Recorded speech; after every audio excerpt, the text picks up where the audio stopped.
మాటే మన స్థాయిని నిర్ణయిస్తుందని తెలుసా మీకు? ఒక చోట ప్రచండమైన యుద్ధం జరుగుతుంది. ఒక అడవిలో, ఒక ఎడారి ప్రాంతంలో యుద్ధం జరుగుతుంది. ఒక సైన్యం దాటికి ఇంకొక సైన్యం నిలవలేకపోయింది. అంతా ఎటులటు చెదరిపోయారు. గందరగోళంగా అయిపోయింది. అడవిలోకి చెల్లా చెదురుగా వెళ్ళిపోయారు. తర్వాత తరమబడినటువంటి వాళ్ళని తరుముకుంటూ అడవిలోకి పడ్డారు ఈ రాజు సైన్యం. అడవిలో పాడుబడిన సత్రం ఉంది. సత్రం దగ్గర ఒక అరుగు ఉంది. అరుగు మీద ఒక వ్యక్తి కూర్చొని ఉన్నాడు. ఒకడు వచ్చాడు,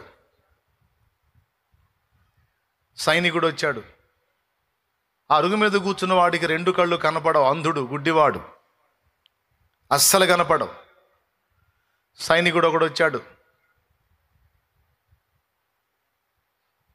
ఇదిగో రేయ్, ఎవడు ఎడెందుకున్నావు?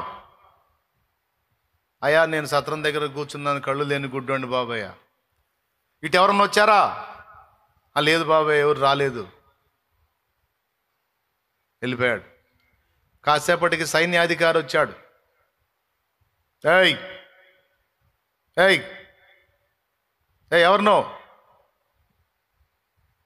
ఏమోయ్, ఇటు ఎవరన్నా వచ్చారా? ఎవరినో, ఎందుకు కూర్చున్నావు ఇక్కడ? అయ్యా, నేను కళ్ళు లేని గుడ్డోండి బాబయ్య. వచ్చారయ్యా. ఎవరు వచ్చారు? ఒక సైనికుడు వచ్చిపోయాడయ్యా. అవునా? ఏ వైపుకి వెళ్ళాడు? నాకు కనపడదుగా బాబయ్య. సరే,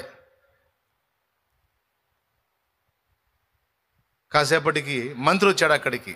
సైనికుడు వచ్చాడు, సైన్యాధిపతి వచ్చాడు, మూడవది ఎవరు వచ్చారు? మంత్రి వచ్చాడు. బాబు ఓయి, నీకు ఇక్కడ ఏం పని అన్నాడు. అయ్యా, ఈ అడవిలో కళ్ళు లేనుండయ్యా, ఊళ్ళో అడుక్కుంటాను, ఈ అడవిలో ఈ సత్రం దగ్గర పడి ఉంటాను బాబయ్య, కళ్ళు లేని గుడ్డు ఉండయ్యా. ఇటు ఎవరన్నా వచ్చారా? 2 మనుషులు వచ్చిపోయారు బాబయ్య. సరే, వెళ్ళిపోయాడు. 4వసారి రాజు వచ్చాడు. రాజు వచ్చి మన దగ్గరికి వెళ్ళి, అయ్యా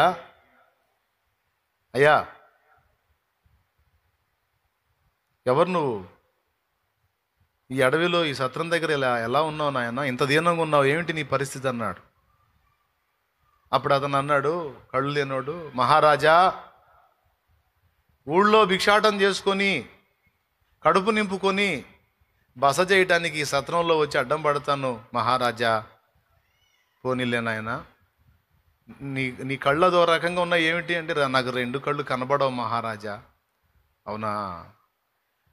సరేగా, నీ వైపుగా ఎవరైనా వచ్చారా నాయన అన్నాడు.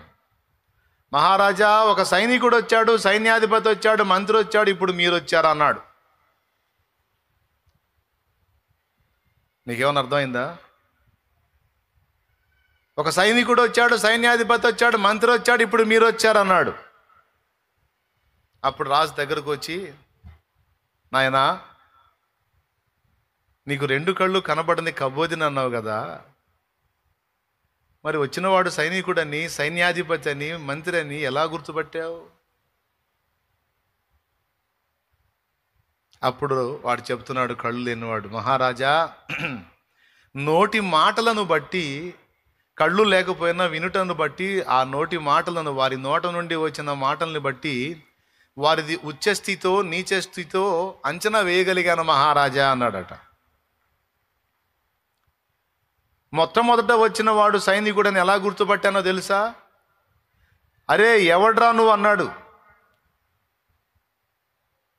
అరే ఎవడ్రా నువ్వు, ఎందుకున్నావరా ఇక్కడ? నోరు తెరిచిన కాడి నుంచి అరే ఒరే తురే అనే మాటే. అలాంటి నోరు కలిగినోడు రాజంతటి వాడు కావటం అసంభవం, మంత్రి అంతటి వాడు కావటం అసంభవం. వాడు ఖచ్చితంగా అధమ స్థితిలోనే ఉంటాడు కనుక వాడు అయితే గీతే ఒక సైనికుడై ఉండాలని అంచనా వేశాను మహారాజా అన్నాడు. మరి తర్వాత వచ్చినోడు సైన్యాధిపతి అంటే, ముందు వచ్చినోడు కంటే రెండోవాడు కొంచెం బెటరు. ఎక్కువసార్లు అరే అనలా. కొద్దిగా మాట కంట్రోల్ ఉంది అతనికి. బహుశా అయితే సైన్యాధిపతి అవుతాడు, అంతకుమించి కాలేడు అనుకున్నాను. మూడోసారి వచ్చిన వాడు అరే అనే పదమే వాళ్ళ, బాబు అన్నాడు, ఓయి అన్నాడు. ఆయన మాటల్లో చాలా సంస్కారం కనపడింది.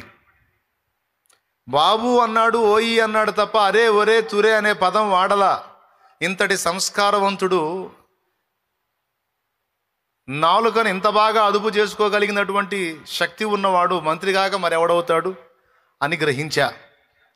ఇక చివరికి తమరిని ఎట్లా గుర్తుపట్టానని అనరే, మీరు నా దగ్గరకు వచ్చి మీరు నన్ను ఏమని సంబోధించారో తెలుసా మహారాజా? అయ్యా అన్నావు, అయ్యా అన్నావు, నాయనా అన్నావు.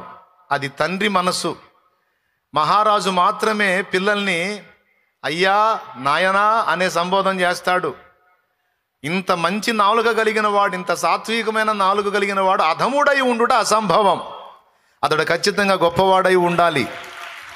కనుక అతడు రాజై ఉంటాడని గుర్తు చేశాను మహారాజా అన్నాడు. శభాష్, మంచి జ్ఞానివి నువ్వు, మంచి జ్ఞానివయ్యా నువ్వు చెప్పినది నిజమే, నేను మహారాజునే అన్నాడు.